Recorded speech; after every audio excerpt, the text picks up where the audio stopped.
Assalamualaikum warahmatullahi wabarakatuh. Bertemu kembali dengan Bu Ririn pada mata kuliah farmakognosi. Kali ini kita akan lanjutkan untuk bahasan metabolit sekunder yang selanjutnya, yaitu senyawa alkaloid.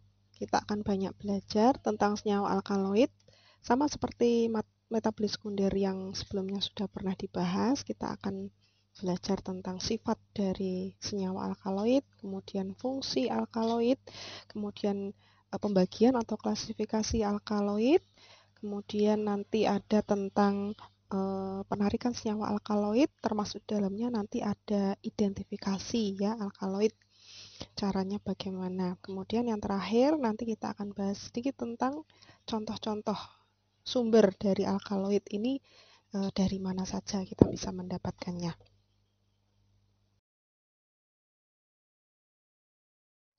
Dari pertemuan kali ini nanti diharapkan mahasiswa mengerti ya tentang senyawa alkaloid ini senyawa yang bagaimana, mempunyai ciri khas yang bagaimana dibandingkan dengan senyawa-senyawa yang lain, metabolit sekunder yang lain. Ini khas alkaloidnya itu ada di mana. Kemudian tata nama alkaloid ini bagaimana ya. Kemudian bagaimana reaksi senyawa alkaloid dengan senyawa lain, termasuk dalamnya sifat-sifatnya ya. Ini sama seperti yang ada di nomor 1 ya. Jadi yang menjadi ciri dari alkaloid ini apa, manfaat, serta bagaimana cara melakukan identifikasinya. Nah, dari sini nanti kita akan belajar mulai dari slide selanjutnya sampai dengan yang terakhir. Semoga mahasiswa semua diberi kemudahan ya. Nah, berikut ini adalah sejarah penemuan senyawa alkaloid ya. Kita lihat bahwa senyawa alkaloid cukup banyak ya macamnya, mulai dari tahun 1803 hingga sampai dengan tahun 90-an nanti di slide selanjutnya senyawa alkaloid ini cukup banyak ditemukan. Nah, yang terkenal dari penemuan senyawa bahan alam ya, kalau kita bicara tentang penemuan isolat dari bahan alam, yang paling terkenal itu adalah morfin ini ya, dari opium. Pada tahun mungkin sebelum 1806 ini sudah mulai ya Sertuner meneliti mengisolasi morfin dari opium. Jadi nanti Burin akan jelaskan sedikit tentang penemuan dari morfin dan opium ini, dan selanjutnya nanti ada juga tentang taksol ya, senyawa anti kanker taksol yang juga merupakan jenis dari alkaloid. Kemudian ada juga senyawa alkaloid lain ya, seperti strychnine, emetin, koniin, quinin ya. Koniin alkaloid itu juga mulai ditemukan pada sekitar tahun 1800-an, sehingga kalau kita lihat dari sejarah di slide yang ketiga ini, alkaloid termasuk senyawa metabolit sekunder yang ditemukan pertama-tama ya, pertama kali sebelum metabolit sekunder yang lain. Nah, nanti Burin akan sedikit bercerita tentang opium dan taksol ya. Kita lanjutkan bahasan kita tentang sumber bahan alam ya. Sumber bahan alam yang pertama adalah tanaman. Paling banyak digunakan adalah sumber dari tanaman. Mahasiswa bisa melihat contohnya ada morfin, kokain, quinin ya. Kalau kita lihat sejarah ke belakang ya, yang ada di gambar itu adalah Papaver somniferum ya. Jadi dulunya buah opium ini dilukai dengan pisau begitu, kemudian dia akan mengeluarkan getah kental berwarna putih seperti yang ada di slide. Ya, kemudian setelah kering dan berubah warna menjadi coklat, hasil getahnya tadi dipungut ya, dipasarkan sebagai opium mentah waktu itu. Kemudian opium mentah ini diproses secara sederhana ya, menjadi candu yang siap untuk dikonsumsi. Nah, kalau getah opium ini diekstraksi lagi, dikatakan kalau dimurnikan lagi dia akan menghasilkan morfin ya. Nah, morfin ini kalau dimurnikan lagi ya, diekstrak lagi lebih lanjut, dia akan menghasilkan heroin. Nah, limbah ekstraksi ini ya, limbah dari ekstraksi morfin ke heroin ya, kalau diolah lagi itu akan menjadi narkotik murah yang kita kenal dengan sabu-sabu. Nah, sabu-sabu ini dikenal dengan nama metamfetamin ya, disingkat MET ya. Kalau di Indonesia dikenalnya dengan sabu-sabu, adalah obat eh, psikostimulansia ya, Contoh dipasarkan khusus senyawa untuk isolat dari tanaman lain eh, adalah taksol. gangguan Taksol ini adalah hiperaktivitas, kekurangan perhatian, suatu atau isolat yang berhasil narkolepsi sebagai dengan nama antineoplastik dagang atau anti desoksin kanker ya. ya, yang Nah, kemudian diisolasi disalahgunakan dari kulit kayu sebagai pohon yew narkotika. ya, pohon yew Pacific atau yang dikenal dengan Taxus brevifolia. Pada tahun 1962 itu berhasil diisolasi ya. Nah, kemudian dengan berjalannya waktu, permintaan dari senyawa taksol ini begitu banyak sehingga harus ambil dari bahan aslinya, yaitu pohon yew Pacific. Sehingga saat itu pohon yew Pacific ini banyak digunakan ya secara besar-besaran, dan takut terjadi adanya kepunahan terhadap pohon tersebut. Nah, sebetulnya sama seperti morfin tadi, taksol ini diupayakan untuk disintesis ya. Jadi kalau morfin tadi setelah diisolasi kemudian disintesis, diperbanyaknya dengan cara sintesis. Tapi kalau taksol ini tidak semudah itu ya, karena ternyata strukturnya itu sangat rumit sehingga sangat susah untuk dilakukan sintesis. Nah, makanya dari itu pohon yew ini banyak tebang untuk diambil kulit pohonnya dan digunakan untuk produksi senyawa taksol. Tapi lambat laun ya, para ilmuwan mengupayakan agar tidak langsung ambil dari pohonnya ya senyawa taksolnya, tapi dirancang suatu proses bioteknologi ya. Jadi dengan bioteknologi, dengan mengambil mikroba endofit yang berada pada pohon yew Pacific, kemudian mikrobanya itu ditumbuhkan besar-besaran, kemudian diambil senyawa aktifnya ya. Senyawa aktifnya apa ya? Taksol itu. Karena mikrobanya berdiam diri pada pohon yew Pacific, maka menghasilkan senyawa yang sama seperti tanaman aslinya, yaitu pohon yew Pacific sendiri. Nah, hingga tahun 90-an ini yang diisolasi dari bahan alam ya, senyawa alkaloid ini sampai dengan 10.000 senyawa. Bahkan pada akhir abad 20, pencarian obat anti kanker ya, yang merupakan suatu alkaloid, merupakan puncak dari penemuan obat dari senyawa alkaloid. Waktu itu ada isolasi vinblastin ya, dari tanaman Vinca rose ya, atau tapak dara kalau mahasiswa di rumahnya ada ya, di halaman rumah dari masyarakat tuh biasanya ada ya tanaman tapak dara. Itu isinya ada vinblastin yang merupakan suatu alkaloid berfungsi sebagai anti kanker. Nah, kalau paclitaxel ini juga sebagai anti kanker ya, tadi sudah dijelaskan dia berasal dari tanaman Taxus. Nah, itu gambarnya ada di slide sebelah kiri, tulisan itu adalah tanaman dari Taxus, penemuan senyawa alkaloid Taxus ya, dan dinamakan paclitaxel nama dagangnya. Nah, jadi dari sejarah di dua slide ini kita lihat bahwa beragam sekali ya senyawa alkaloid, dan kalau dilihat dari manfaatnya di masyarakat ini cukup berperan ya. Kinin sebagai anti malaria, kemudian anti kanker ini ya, vinblastin dan paclitaxel ini juga sangat memiliki peran.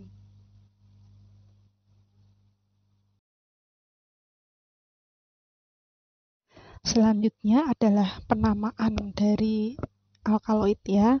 Jadi untuk alkaloid ini punya ciri khusus ya, namanya ada akhiran ine-nya.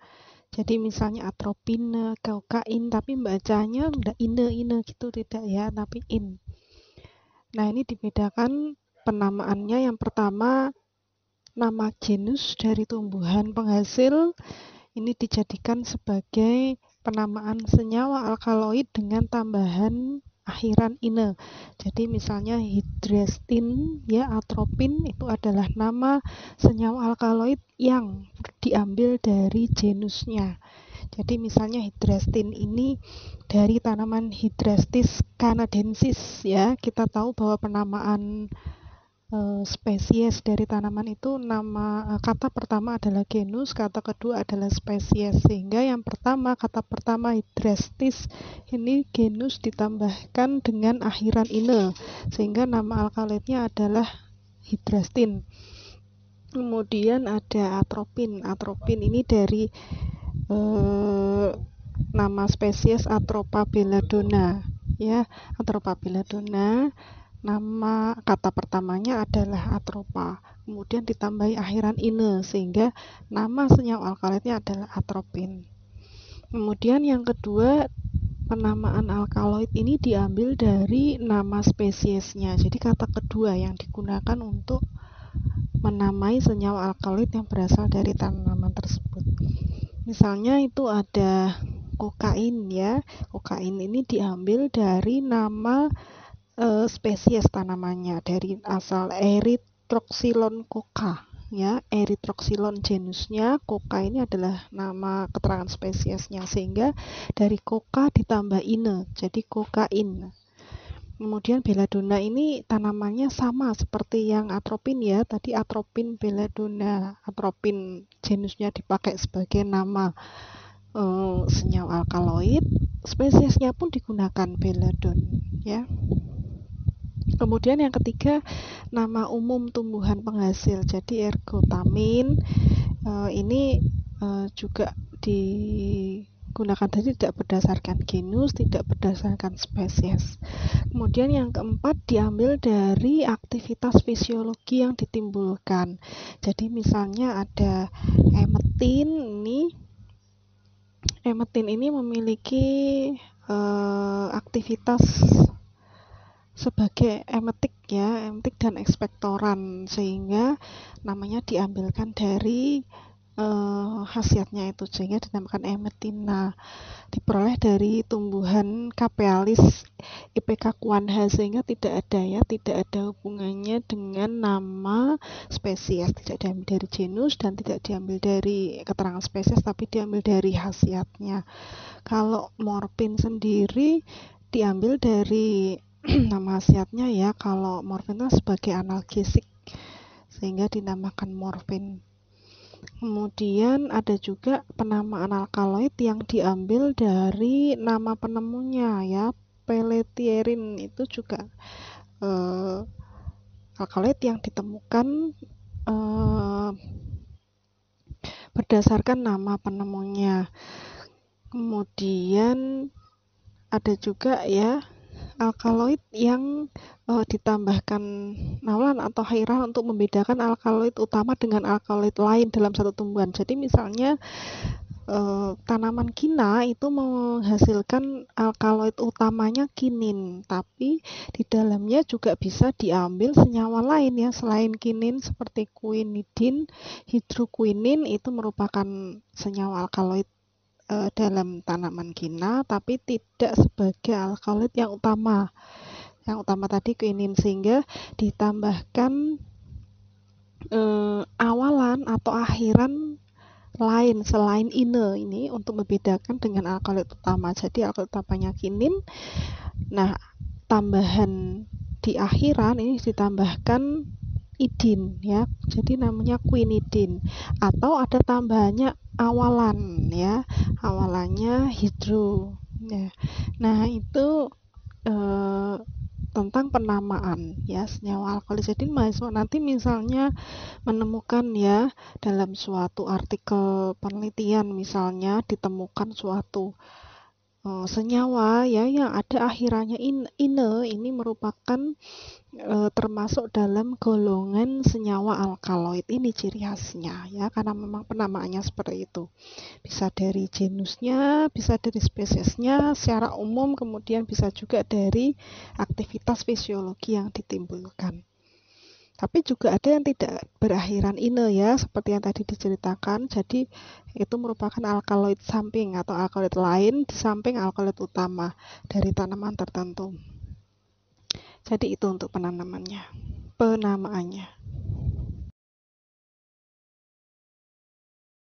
Masuk pada sifat-sifat alkaloid ya. Untuk dimengerti dan untuk diingat-ingat selalu, yang pertama ini dalam tumbuhan ya, jadi di dalam tumbuhan alkaloid ini berada dalam bentuk bebasnya. Nah, bebasnya ini dalam bentuk basa alkaloid. Jadi alkaloid ini bersifat basa jika dalam bentuk bebas. Namun ada juga yang bentuknya garam, sehingga tidak lagi bersifat basa tapi bersifat garam, atau dalam bentuk N-oksida. Tapi kebanyakan alkaloid di dalam tumbuhan ini dalam bentuk yang bebas atau basa alkaloid, sehingga nanti akan berpengaruh pada penarikan senyawa alkaloid ya.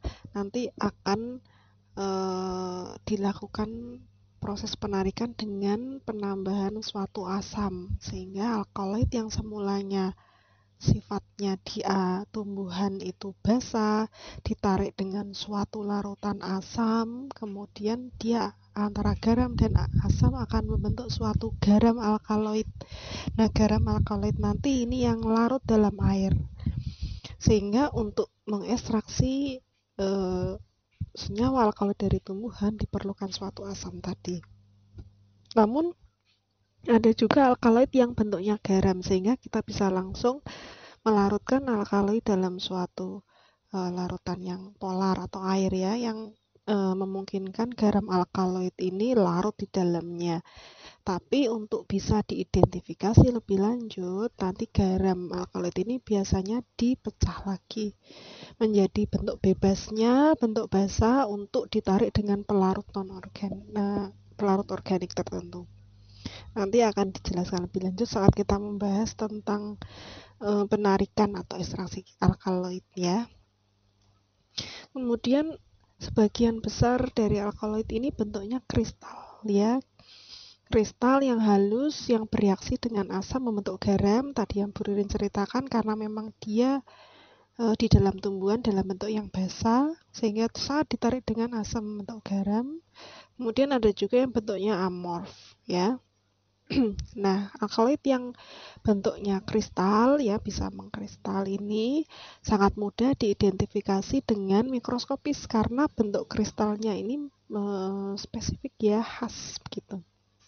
Kemudian kebanyakan mengandung atom oksigen, tapi ada juga alkaloid yang tidak mengandung atom oksigen ya, seperti yang ada di tanaman tembakau, nikotin ya, ini tidak mengandung atom oksigen dari strukturnya.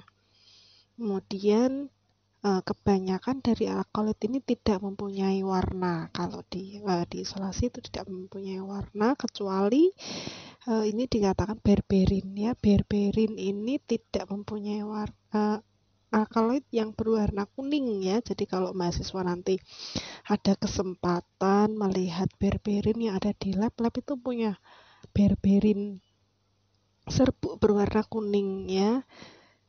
Kemudian ada juga yang berwarna merah tembaga. Kalau yang merah tembaga ini lab tidak punya ya. Jadi berberin ini biasanya digunakan sebagai suatu pembanding dalam identifikasi alkaloid ya. Kalau di lab pakainya berberin ini mewakili dari alkaloid yang lain.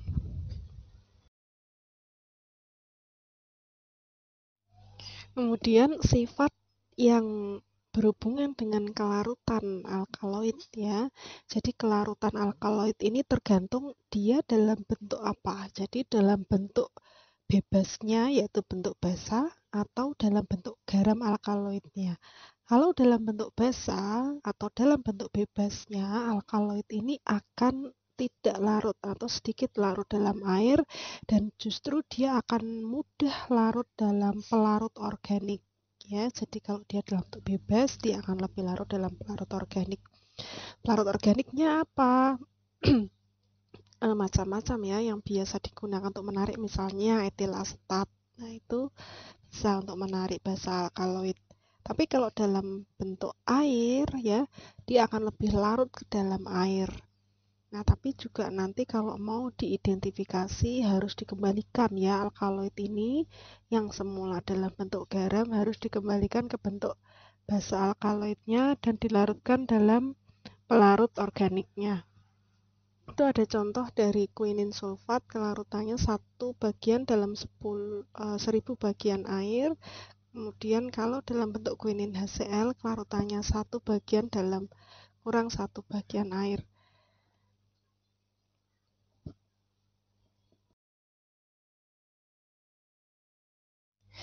Kemudian kita bahas tentang keberadaan dan persebaran dari alkaloid ya. Jadi alkaloid ini ternyata banyak tersebar luas pada tumbuhan dikotil ya dibandingkan monokotil. Jadi di beberapa famili atau suku ya, Apocynaceae, Papaveraceae dan lain sebagainya itu cukup banyak yang mengandung senyawa alkaloid. Nah, sedangkan monokotil ini juga ada sih, tapi hanya beberapa ya, seperti Liliaceae, kemudian ada Amaryllidaceae, itu juga mengandung alkaloid. Tapi tidak hanya di dikotil dan monokotil saja, tapi ada di beberapa jamur atau mushroom ini ada yang mengandung alkaloid. Genus Psilocybe, Conocybe ini juga mengandung alkaloid. Kemudian ada juga yang di dalam lumut ya, atau fungi, mikroorganisme ini juga ada senyawa alkaloid.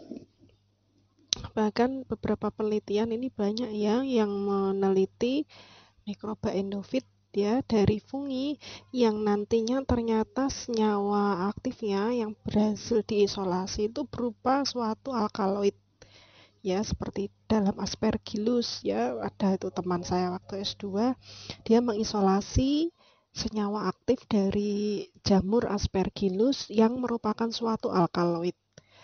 Nah, itu kemudian tidak hanya di tumbuhan saja ya, tapi juga di hewan. Katakan bahwa di salamander, kata, ikan, yaitu juga bisa diambil senyawa alkaloidnya.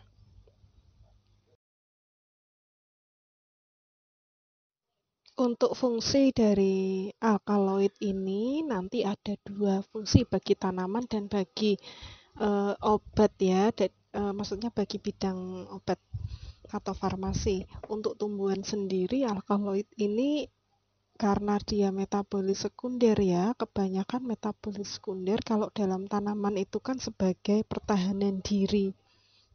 Sehingga ya hampir sama seperti metabolis sekunder yang lain, bahwa alkaloid ini akan melindungi tanaman itu sendiri dari pengganggunya ya. Misalnya dari serangga, dari herbivora, kemudian dia juga sebagai cadangan ya, sumber nitrogen bagi tumbuhan. Jadi tadi mungkin Bu Ririn kelewat ya, waktu kita membahas tentang sifat-sifat alkaloid itu kan dari tanaman itu kan alkaloid dalam bentuk basa ya. Jadi yang di tanaman alkaloid itu bentuknya basa alkaloid ya, bisa dalam bentuk basa atau bentuk garamnya tadi. Kalau dalam bentuk basa alkaloid ya, kenapa dia dalam bentuk basa? Karena alkaloid ini di strukturnya ada gugus N-nya ya, sehingga dia sifatnya basa. Jadi terkenalnya alkaloid basa karena terdapat gugus N, atau sehingga di fungsi bagi tumbuhan ini dikatakan bahwa alkaloid ini bisa sebagai cadangan sumber nitrogen ya, yang berguna bagi tumbuhan itu sendiri.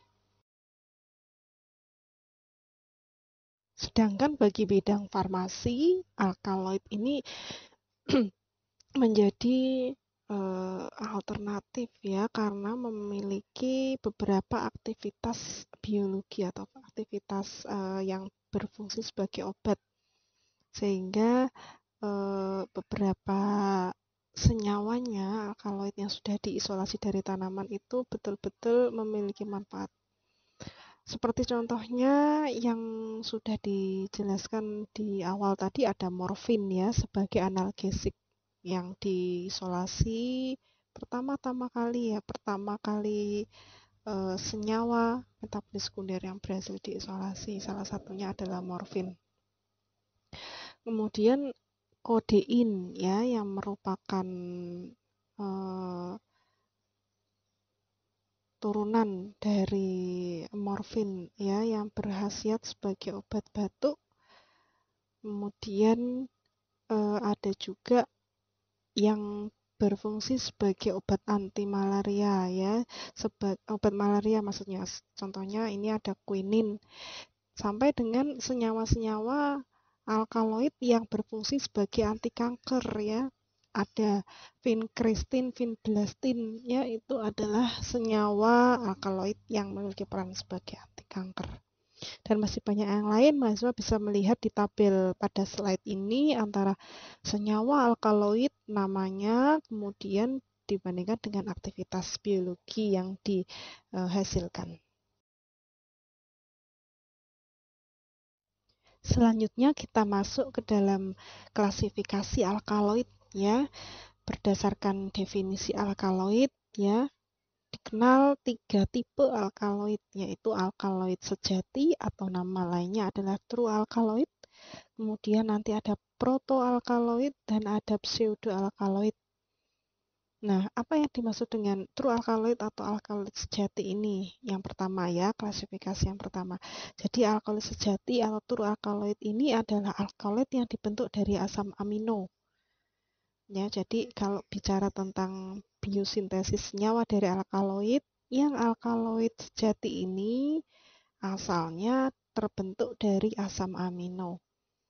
Kemudian mempunyai unsur N dalam sistem heterosiklik atau heterosiklis ya. Jadi terdapat atom N pada cincin heterosiklis. Mahasiswa bisa melihat itu di strukturnya alkaloid yang jenis true alkaloid, strukturnya seperti itu. Kemudian memiliki aktivitas biologis tentunya ya. Hampir semua alkaloid yang berhasil diisolasi ini memiliki aktivitas biologis. Contoh yang termasuk ke dalam alkaloid sejati ini adalah atropin, morfin, ada juga kokain, ya, quinin ini juga termasuk dalam alkaloid sejati. Kemudian ciri lainnya ada rasanya pahit, ya, berbentuk padatan berwarna putih, kecuali kalau nikotin ya, karena tidak ada oksigen, jadi berupa cairan berwarna coklat. Kemudian tumbuhan dalam kelompok alkaloid sejati ini, di dalam tumbuhan ya, alkaloidnya ini ditemukan dalam bentuk yang bebas atau dalam bentuk basa alkaloid. Ada juga yang berbentuk garam alkaloid atau oksida nitrogen. Kemudian prekursor alkaloid jenis true alkaloid atau alkaloid sejati ini karena tadi bentuknya dari asam amino, maka prekursornya adalah asam amino seperti lisin, fenilalanin, tirosin, triptofan, ya, itu adalah prekursor dari alkaloid. Prekursor itu senyawa yang sebelum terbentuk alkaloid jadi prekursor dulu, jadi dalam bentuk asam amino dulu. Makanya true alkaloid ini dikatakan dibentuknya dari asam amino, karena memang prekursornya adalah suatu asam amino. Itu untuk yang pertama, golongan alkaloid sejati atau true alkaloid ya. Untuk jenis yang kedua, klasifikasi alkaloid ini adalah pseudoalkaloid. Nah, pseudoalkaloid ini adalah senyawa yang memiliki unsur N ya dalam kerangka karbon yang tidak atau bukan berasal dari asam amino. Jadi bedanya dengan yang true alkaloid atau alkaloid sejati, alkaloid yang di alkaloid sejati adalah alkaloid yang berasal dari asam amino, kalau yang di pseudoalkaloid ini tidak berasal dari asam amino. Tapi pada kenyataannya pseudoalkaloid ini berkaitan dengan pembentuk asam amino atau sebagai hasil reaksi aminasi dan transaminasi. Ya, kelompok ini dapat berasal dari prekursor yang bukan asam amino, contohnya seperti asam asetat, kemudian geraniol, asam ferulat, itu merupakan prekursor-prekursor untuk pseudoalkaloid ini.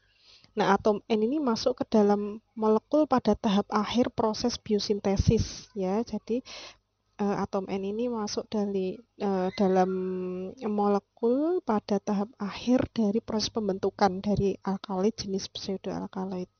Nah, senyawa yang termasuk dalam kelompok pseudoalkaloid ini adalah turunan santin, ya, biasanya. Yang termasuk dalamnya jenisnya ada kafein, teobromin, teofilin.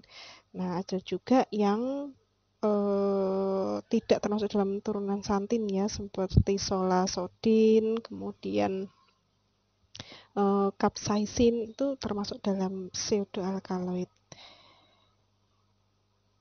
Kemudian contoh lainnya juga pada alkaloid terpen, ya, dikatakan di slide itu ada alkaloid terpen. Misalnya akonitin itu adalah alkaloid diterpen. Kemudian ada juga alkaloid yang melalui jalur metabolisme asam asetat. Jadi kalau kita bicara tentang metabolit jalur biosintesis itu kan ada sikimat, asetat, malonat, ya, kalau yang sudah dijelaskan sebelumnya. Nah, yang alkaloid, pseudoalkaloid dari jalur metabolisme asetat ini contohnya adalah koniin. Dan dikatakan pseudoalkaloid ini memiliki kebasaan yang rendah, ya. Walaupun ada N tapi basanya basa yang tingkatnya rendah.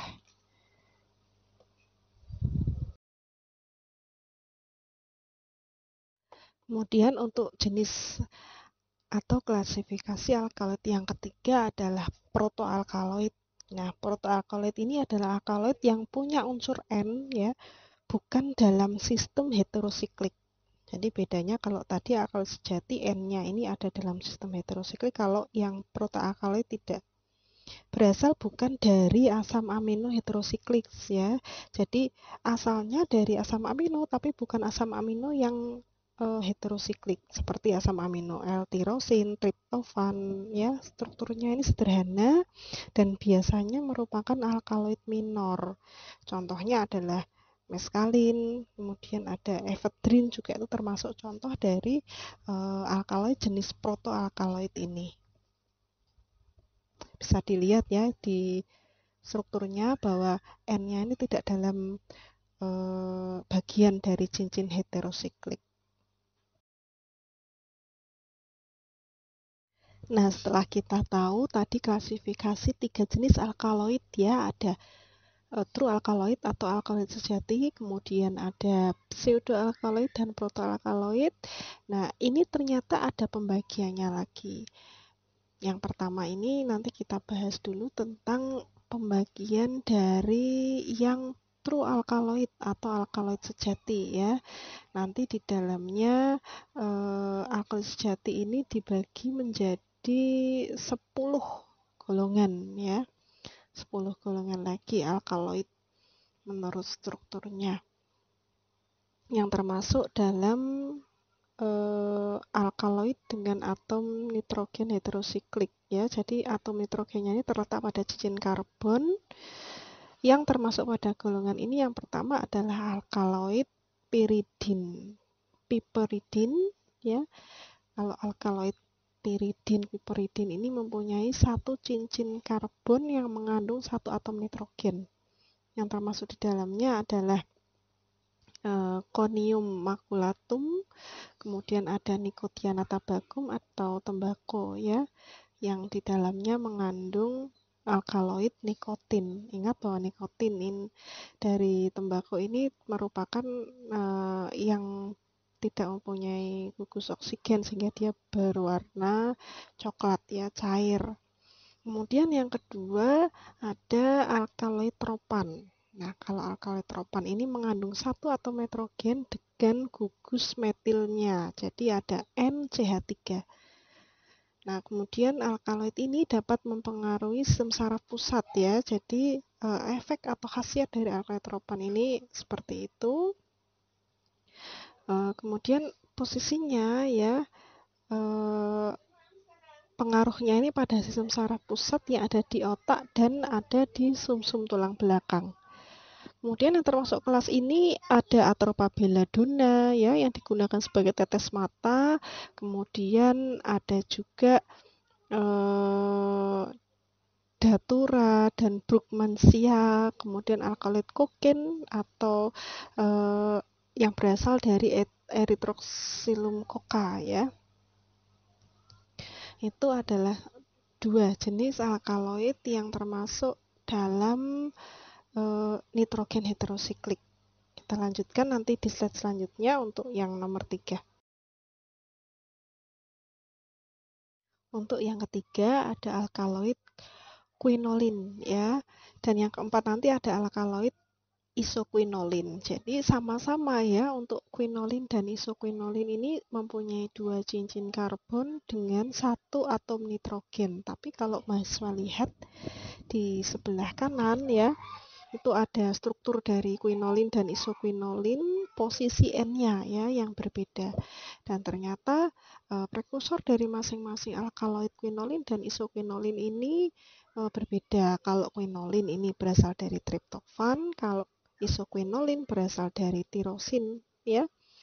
Nah, kalau quinolin ini yang termasuk di dalamnya adalah sinkona ya, kemudian quinin. Kemudian quinin ini yang berfungsi sebagai antimalaria ya, karena dia toksik terhadap Plasmodium vivax. Kemudian ada alkaloid isoquinolin, ini banyak ditemukan pada familia Fabaceae.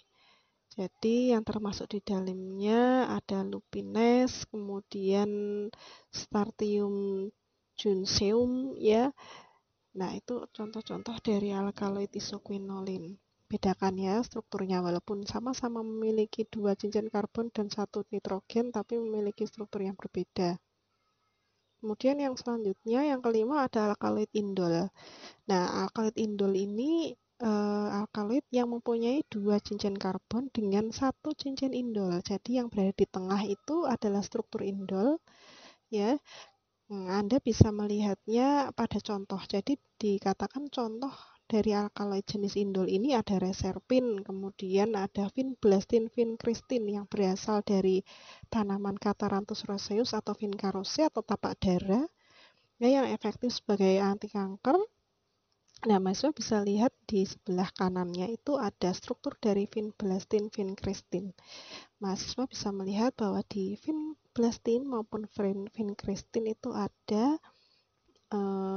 indolnya ya, yaitu untuk alkaloid quinolin, isoquinolin, dan indol. Selanjutnya untuk yang keenam, alkaloid yang memiliki atom nitrogen heterosiklik adalah alkaloid imidazol. Alkaloid imidazol ini mengandung cincin karbon dan ada 2 atom nitrogen ya. Jadi kalau mahasiswa lihat di struktur yang ada di bawah itu, yang sebelah kiri bawah N-nya ada 2, itu adalah struktur dari alkaloid imidazol. Alkaloid imidazol ini ditemukan pada famili Rutaceae ya. Kemudian ada juga alkaloid lupinan. Alkaloid lupinan ini memiliki 2 cincin dan 1 atom nitrogen. Bedakan dengan yang sebelumnya ya. Alkaloid quinolin dan isoquinolin juga tadi kan juga mempunyai 2 cincin karbon dan 1 atom nitrogen. Beda strukturnya. Nanti bisa diulang kembali videonya untuk melihat perbedaan strukturnya. Kemudian yang ke-8 ada alkaloid steroid. Jadi kalau alkaloid steroid ini punya 2 cincin karbon dengan 1 atom nitrogen dan ada tambahannya rangka steroid. Ya, rangka steroid ini mengandung 4 cincin karbon. Jadi yang di sebelah kanan paling bawah 4 cincin karbon itu adalah rangka steroidnya saja. Nah, nanti biasanya bergabung dengan 2 cincin karbon yang di dalamnya ada 1 atom nitrogen. Itu untuk alkaloid yang jenis alkaloid steroid. Yang ke-9 untuk alkaloid dengan atom nitrogen heterosiklik ada alkaloid amina.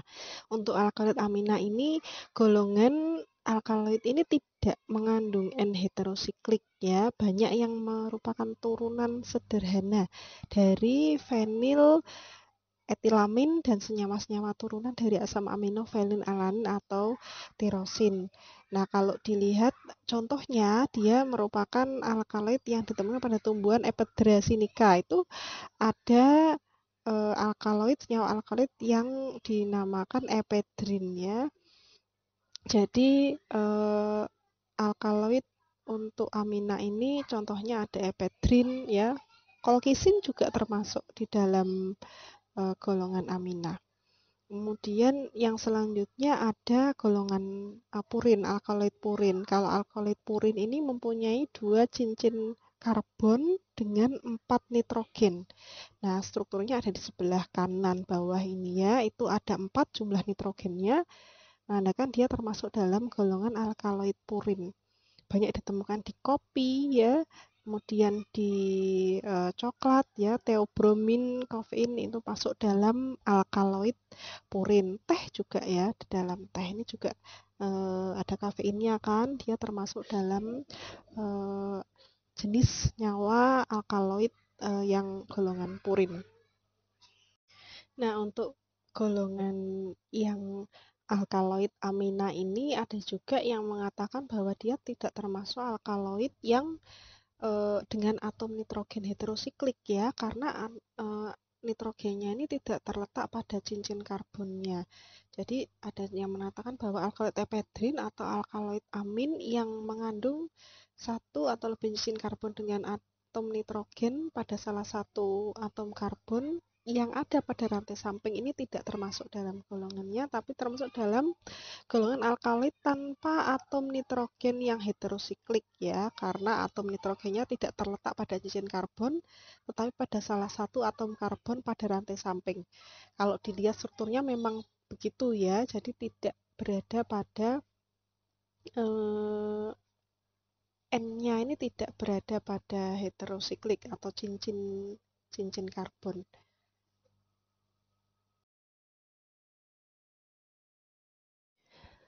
Untuk selanjutnya kita akan masuk ke dalam pembahasan tentang penarikan senyawa alkaloid dari tanaman ya.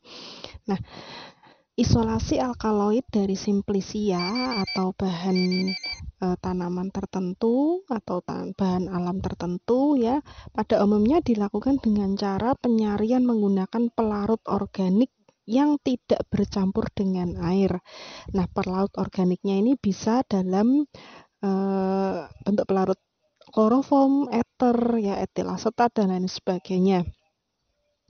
Nah, yang perlu diingat adalah kondisi atau bentuk alkaloid yang berada dalam tanaman. Itu bisa dalam bentuk basa alkaloid ya, atau dalam bentuk garam alkaloid.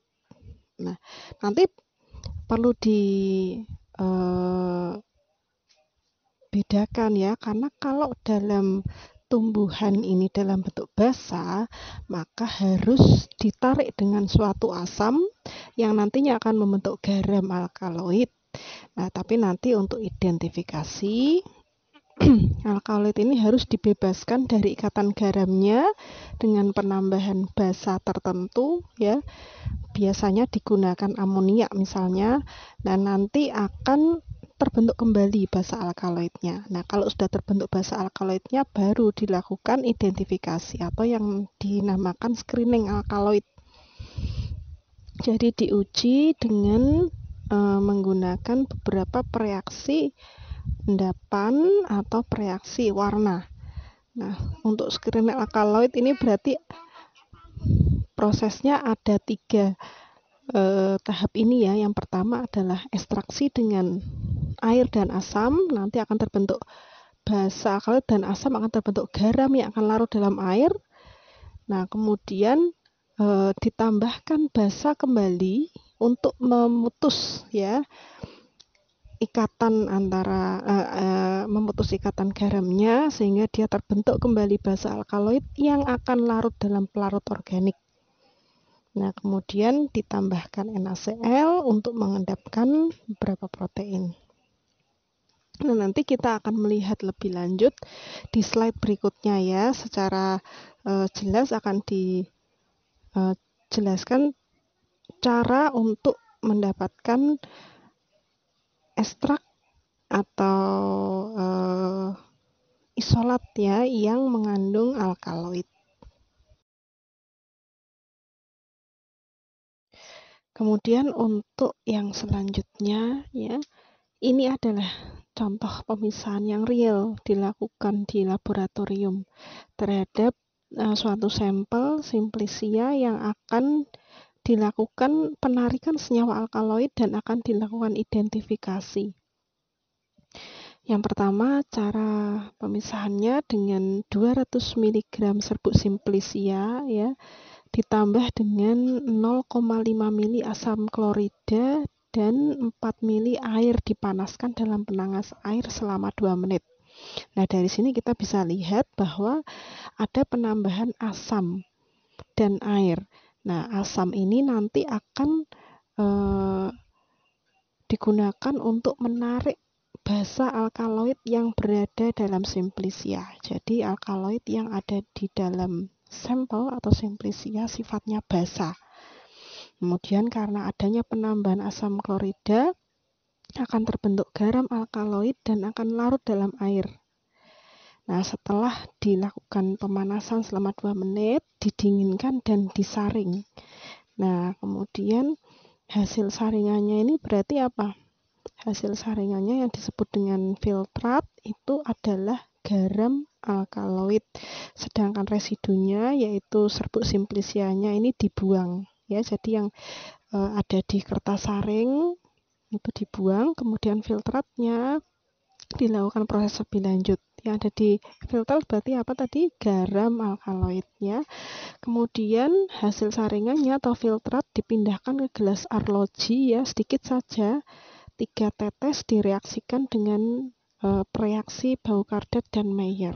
Ya, jadi direaksikan dengan reaksi pengendapan alkaloid sedikit, 3 tetes dengan 3 tetes, misalnya seperti itu, dilihat apakah ada endapan.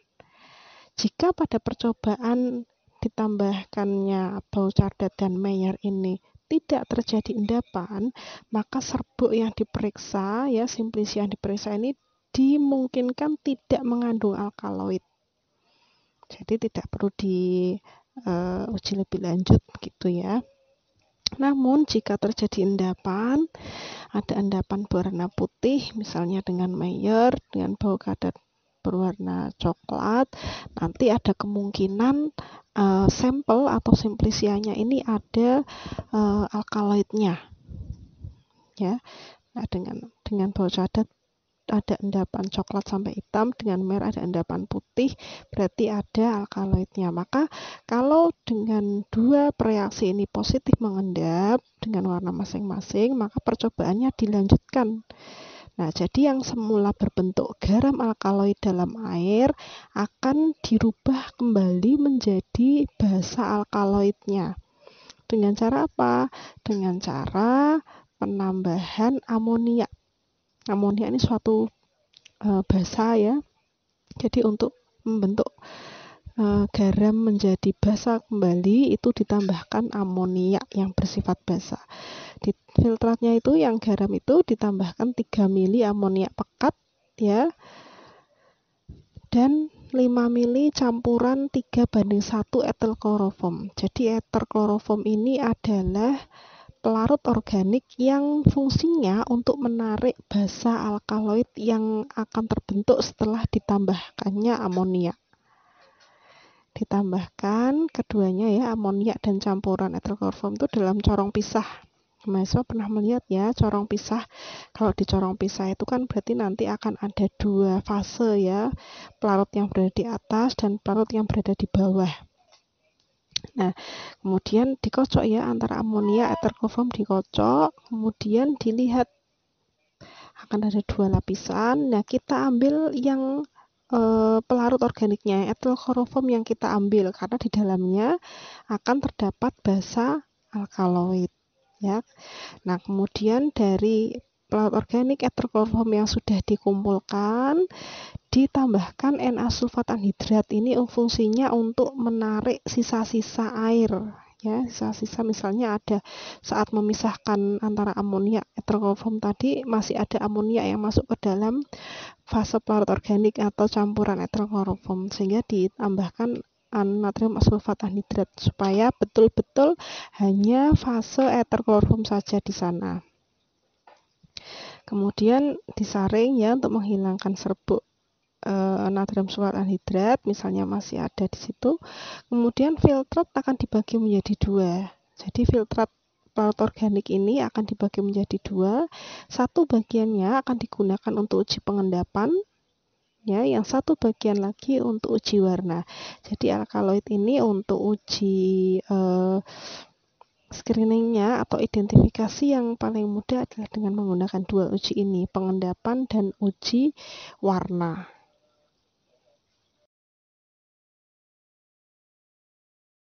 Nah, di slide ini mahasiswa bisa melihat lebih ringkas lagi ya yang sudah dijelaskan di slide sebelumnya. Ini yang lebih ringkas. Jadi misalnya sampel tadi adalah Simplicia serbuk kulit kina ya. Kemudian ditambahkan HCl encer dan air, akan ada dua bagian ya. Setelah disaring akan ada ampas dan sari asam. Sari air asam inilah yang mengandung garam alkaloid. Kemudian ditambahkan suatu basa. Kalau tadi di kalimat pada slide sebelumnya basanya adalah amonia, kalau ini dituliskan apa? NaOH 5% ya, dan ditambahkan kloroform. Nanti akan terbagi menjadi dua fase, yaitu fase air basa dan fase atau sari kloroform. Kemudian yang kita ambil, yang kita gunakan selanjutnya adalah fase kloroform karena di dalamnya nanti akan mengandung basa alkaloid. Kemudian ditambahkan Na sulfat anhidrat untuk menghilangkan sisa-sisa air dalam fase kloroform. Nah, nanti alkaloid kulit kina dari kulit kina yaitu kinin akan bisa diidentifikasi melalui sari kloroform ini. Nah, itu contoh untuk menarik alkaloid ya. Prinsipnya tadi betul-betul harus dipegang, sifatnya basah, ditarik dengan asam yang akan larut dalam air membentuk garam alkaloid, kemudian ditambahkan suatu basa lagi untuk membentuk menjadi basa alkaloid kembali yang larut dalam pelarut organik. Kemudian dipisahkan pelarut organiknya yang kita gunakan untuk identifikasi lebih lanjut.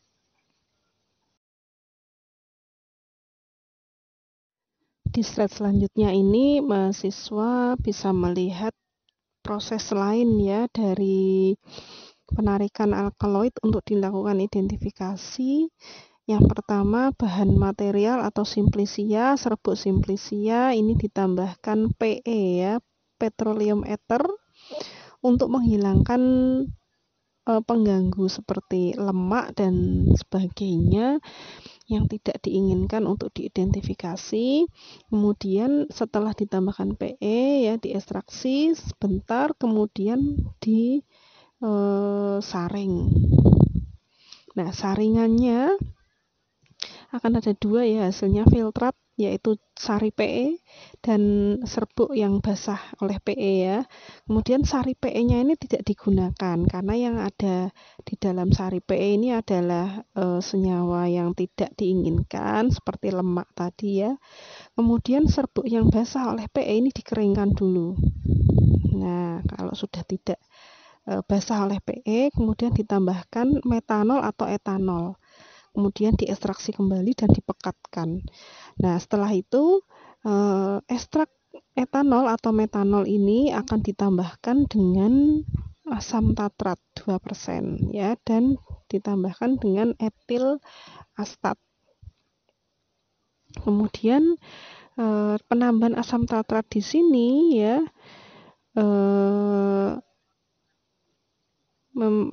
dia adalah suatu asam sehingga alkaloid yang bersifat basa akan terbentuk garam.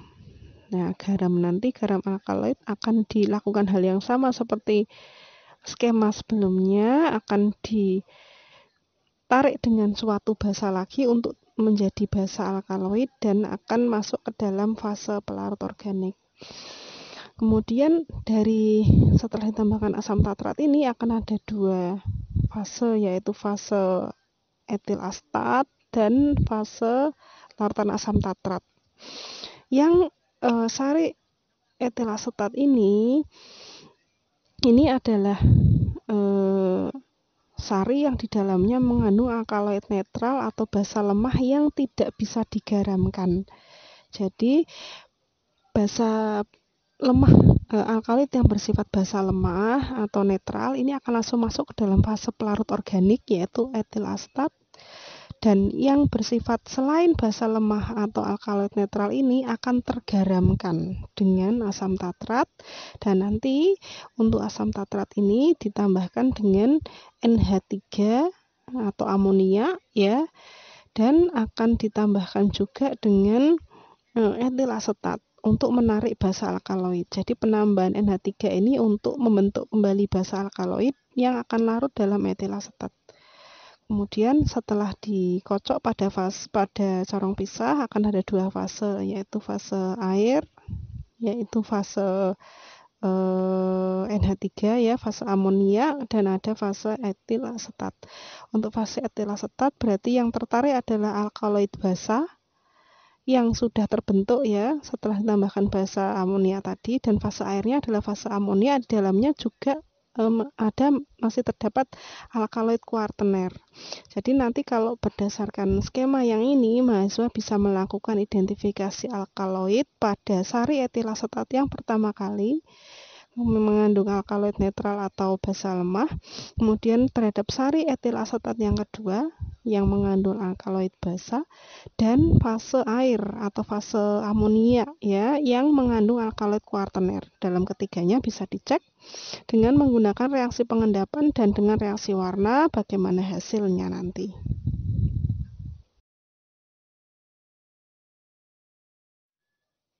Nah, ini adalah penjelasan dari bagian yang kedua tadi. Jadi P atau petroleum ether ini untuk menarik lemak ya atau delipidasi. Kemudian asam tatrat ini merupakan asam organik ya, asam lemah, sehingga yang tergaramkan adalah alkaloid basa kuat dan alkaloid kuartener. Sedangkan alkaloid basa lemah ya yang masuk dalam etil astat yang pertama itu tidak akan tergaramkan oleh penambahan asam tatrat ini.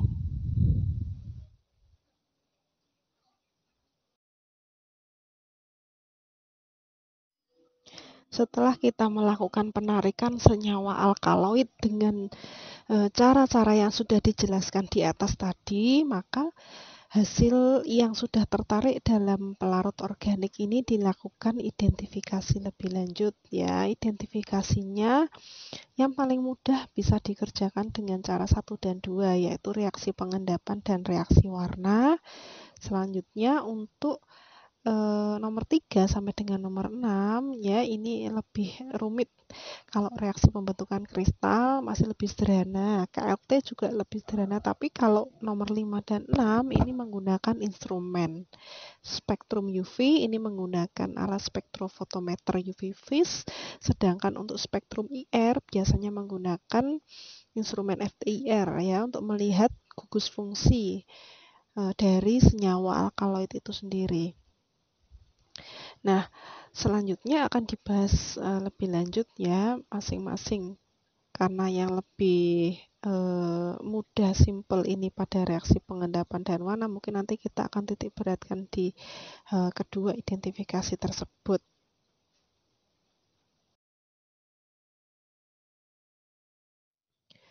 Nah, pada reaksi pengendapan mahasiswa bisa melihat di layar bahwa ada 4 golongan reaksi pengendapan untuk senyawa alkaloid ini ya. Untuk golongan yang pertama, mahasiswa bisa melihat pelarut yang bisa digunakan yang termasuk dalam golongan pertama adalah asam siliko-wolframat, kemudian asam fosfomolibdat dan asam fosfowolframat. Nah, ini 3 pelarut ini termasuk dalam golongan 1. Kalau ditambahkan golongan 1 ini, maka nanti kalau positif alkaloid maka akan mengendap, namanya saja reaksi pengendapan. Jadi kalau ditambahkan seluruh reaksi dengan pada golongan 1, 2, 3, 4, maka yang terbentuk adalah suatu endapan. Nah, untuk golongan 2, ini ada Bouchardat dan Wagner. Jadi golongan 1 tadi adalah larutan percobaan dengan alkaloid tertentu membentuk garam yang tidak larut, sedangkan golongan kedua ini untuk larutan percobaan dengan alkaloid tertentu membentuk senyawa kompleks bebas, kemudian akan membentuk endapan dengan Bouchardat dan Wagner. Nah, kemudian golongan ketiga ini larutan percobaan dengan alkaloid tertentu membentuk senyawa adisi yang tidak larut ya. Jadi golongan ketiga ini ada Mayer, Dragendorf, Marme, pelarutnya itu ya. Kemudian golongan 4 ini adalah larutan percobaan dengan alkaloid tertentu membentuk ikatan asam organik. Yang termasuk dalam golongan 4 ini adalah pereaksi atau pelarut Hager. Nah, semua dari golongan 1, 2, 3, 4 ini jika direaksikan dengan alkaloid, harapannya akan terbentuk endapan. Nah, tapi suatu sampel atau simplicia dikatakan mengandung alkaloid jika minimal bereaksi positif ya, artinya mengendap pada 2 golongan. Jadi misalnya mahasiswa menggunakan golongan 2 dan 3 ya. 2 yang mewakili adalah Bouchardat, yang ketiga adalah Mayer. Maka kalau Bouchardat positif, Mayer positif, mengendap ya, maka dikatakan positif mengandung alkaloid. Ya. Tapi kalau masih dengan Mayer dan Dragendorf saja yang positif ya, karena dia dalam satu golongan yang sama, maka harus ditambahkan satu golongan lagi ya untuk memastikan bahwa sampel atau simplicia betul-betul positif alkaloid karena harus diwakili dari 2 golongan. Yaitu untuk reaksi pengendapan alkaloid.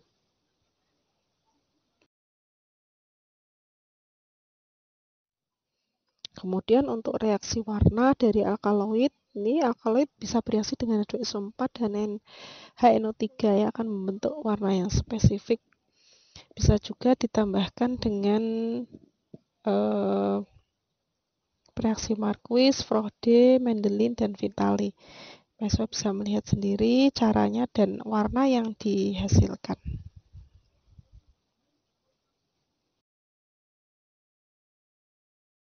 Nah, ini adalah tabel hasil reaksi warna ya dari beberapa senyawa alkaloid yang sudah dikenal, misalnya morfin, kodein, papaverin, kinin ya, dengan beberapa reaksi. Ya, Frode, Mendelin, Marquis. Frode ya. Kalau Frode tadi kan campuran larutan 1% amonium molibdat dan H2SO4. Ternyata pada beberapa jenis alkaloid ini menghasilkan warna yang berbeda ya. Morfin violet biru, kodein biru hijau sampai dengan coklat. Nah, itu untuk yang lain juga berbeda. Kemudian dengan Mendelin ini tadi apa campuran 0,5% amonium vanadat dalam H2SO4 ini akan membentuk beberapa warna. Morfin ini akan membentuk warna biru sampai dengan coklat, kodein biru ya. Yang di strip ini berarti tidak menimbulkan warna ya. Kemudian Marquis tadi campuran 2 tetes larutan formaldehid dan 1 mili H2SO4 ya, ditambahkan ke dalam sampel. Kalau pada morfin dan kodein ini sama ya, menghasilkan warna violet. Kalau kinin kuning. Nah, ini berbeda-beda. Nah, ini khas warnanya ya. Kalau misalnya mahasiswa melakukan identifikasi dengan reaksi warna akan menghasilkan warna yang spesifik untuk masing-masing senyawa alkaloid.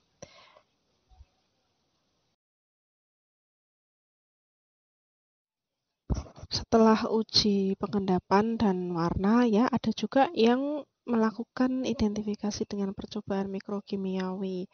Misalnya ini ada pada kina, nikotin, dan kafein. Untuk kina ya, setelah dilakukan ekstraksi dengan cara yang ada di slide ini, maka akan terlihat fluoresensi biru jelas ya di bawah lampu UV 254. Kemudian kalau nikotin dan kafein ini dilakukan mikrosublimasi.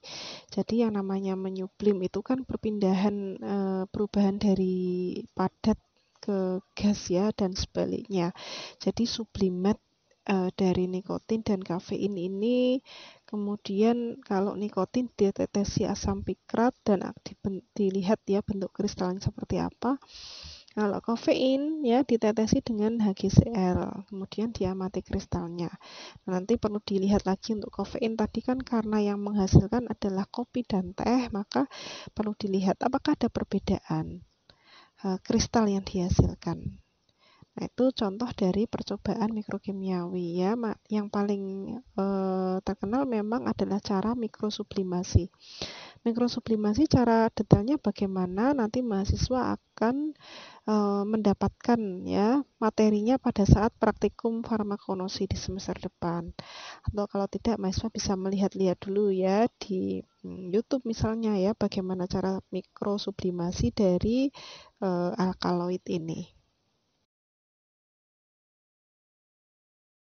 Kemudian reaksi kristal ya dari sampel yang mengandung alkaloid ya, ini alkaloid atau sampelnya ditambahkan larutan garam logam berat ya, bisa emas klorida, platina klorida, merkuri klorida, kemudian asam pikrat atau asam periklonat. Nah, nanti akan terbentuk endapan kristal. Nah, kalau praktikum nanti tidak sampai dengan membuat kristal ini ya, paling percobaan mikrokimia yang di atas saja. Tapi ini untuk tahu saja bahwa bisa dilakukan reaksi kristal seperti ini ya caranya.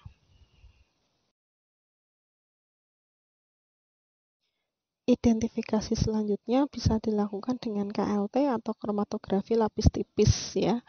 Untuk KLT mahasiswa sudah pernah ya melakukan di praktikum kimia organik yang sepertinya ya, mengidentifikasi rodamin. Sudah pernah kan? Nah, ini pada identifikasi alkaloid ya dengan menggunakan KLT ini seperti biasa fase diam yang digunakan adalah lempeng silika gel GF254. Kemudian fase geraknya adalah fase gerak yang bisa bervariasi ya.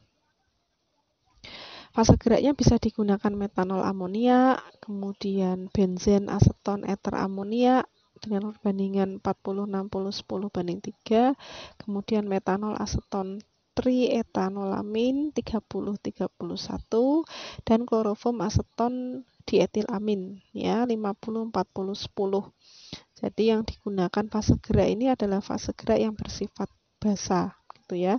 Jadi nanti coba diingat-ingat kembali cara KLT bagaimana fase gerak yang digunakan bisa salah satu dari yang disebutkan ini.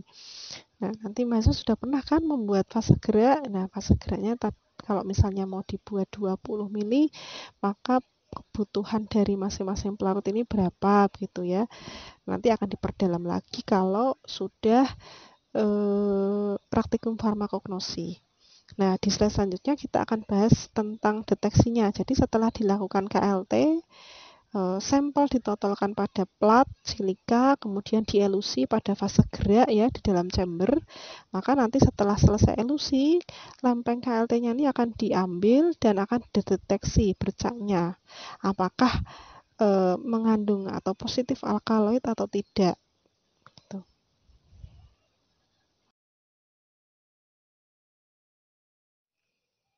Nah, ini adalah deteksi bercak dari hasil KLT ya, identifikasi alkaloid. Yang pertama dilakukan dengan sinar UV 254. Nah, kalau di bawah UV 254 maka noda yang terbentuk itu akan terjadi peredaman fluoresensi ya, sedangkan platnya karena mengandung bahan yang bisa berfluoresensi maka dia akan berfluoresensi atau berpendar. Jadi kalau di bawah 254 akan tampak nodanya gelap dan platnya ini lebih terang atau berpendar.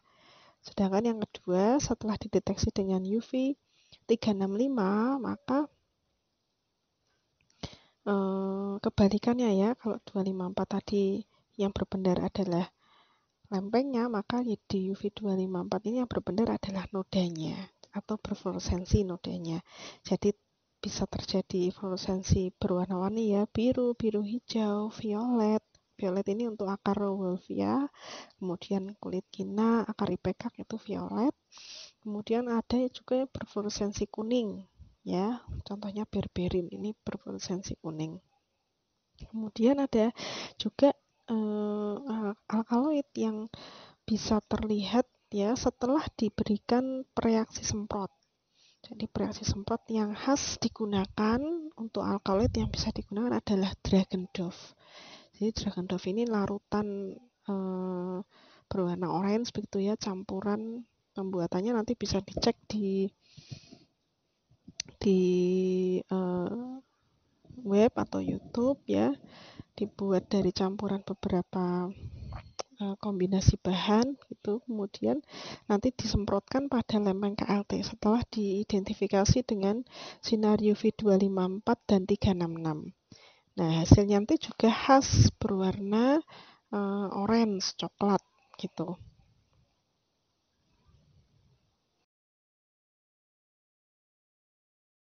Nah, di slide ini tampak yang sebelah kiri itu ada 3 totolan ya, 3 sampel yang ditotolkan pada plat KLT.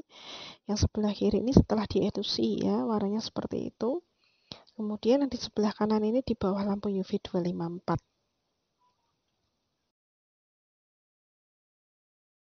Sedangkan yang selanjutnya ini adalah contoh plat KLT setelah disemprot dengan Dragendorf ya. Dragendorf adalah berwarna orange sehingga nodanya akan tampak lebih gelap, berwarna orange sampai dengan coklat. Itu positif mengandung alkaloid.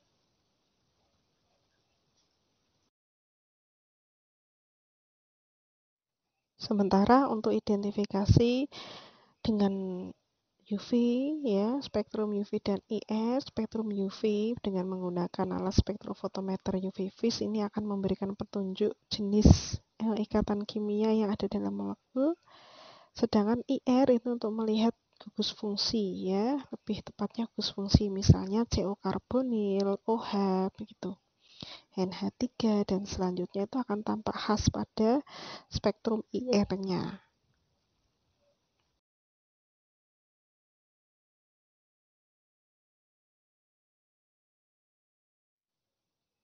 Nah, kemudian ini adalah slide terakhir. Sebetulnya banyak ya yang bisa kita tulis sebagai contoh bahan alam yang menghasilkan alkaloid. Tidak hanya ini ya, nanti mahasiswa bisa eksplor sendiri.